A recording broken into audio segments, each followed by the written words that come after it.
Que são nada mais nada menos do que os impactos ambientais. Os impactos ambientais provocados pela ação humana. Desde os primórdios da civilização, a relação entre a sociedade e a natureza sempre foi um pouco desequilibrada, mas com o advento da Revolução Industrial, realmente essa relação ficou muito, mas muito desequilibrada. E uma das coisas que nós poderemos dizer é que, efetivamente, se não houver um equilíbrio nessa relação, há um comprometimento das gerações futuras. Para tanto, nasce inclusive uma forma de análise a respeito desse processo de destruição e de impactos ambientais, que nada mais é do que a chamada pegada ecológica. Vejamos o que significa essa terminologia. A pegada ecológica é uma forma de traduzir em hectares a extensão do território e do mar que uma pessoa ou toda uma sociedade vem a utilizar em média para se sustentar. Hoje em dia, nós precisamos praticamente de um planeta e meio para poder sustentar uma a população mundial. E é possível de perceber que essa diferença é uma diferença muito grande entre os chamados países desenvolvidos e os países subdesenvolvidos. Pelo que parece, em função do maior desenvolvimento econômico, das atividades industriais e de todas as necessidades criadas por uma lógica capitalista, há uma maior pegada ecológica nos chamados países desenvolvidos. Por sua vez, em termos comparativos, os países subdesenvolvidos possuem uma menor pegada ecológica. No entanto, é necessário que exista um equilíbrio e a possibilidade de uma busca de soluções que sejam plausíveis para todos. Quais seriam as soluções possíveis para que tenhamos uma qualidade de vida maior? Poderemos cada vez mais gerar o desenvolvimento chamado desenvolvimento sustentável, utilizar a natureza, mas também pensar em mantê-la viva para que as gerações futuras possam fazer uso. Além disso, o consumo consciente, consumir o que realmente é necessário, não necessariamente consumir coisas que sejam supérfluas. Isso vai ajudar muito a manutenção da natureza para as gerações futuras.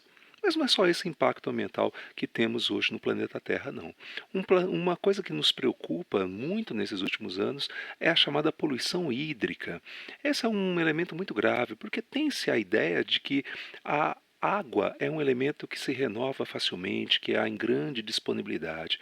Mas, infelizmente, há uma quantidade muito pequena de água doce no mundo, e a água está sendo comprometida em função de vários e vários fatores.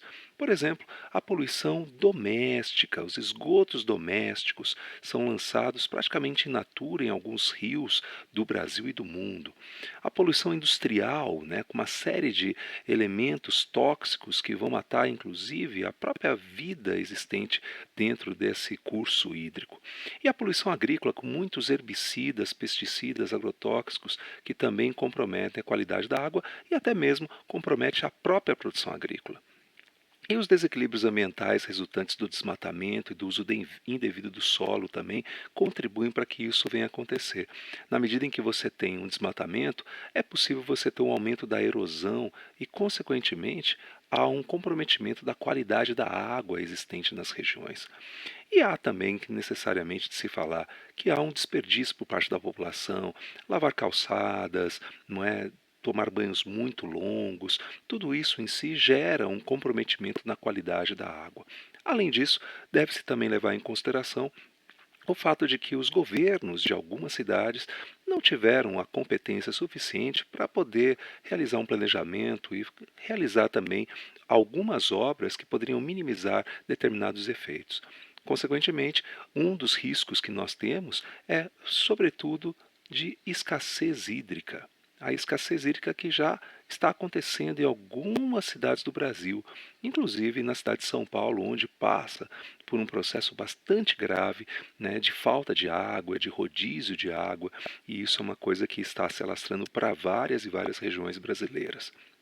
Outro fato também que chama a atenção nesses impactos ambientais é a questão do desmatamento. O desmatamento num país como o Brasil, né, é muito grave.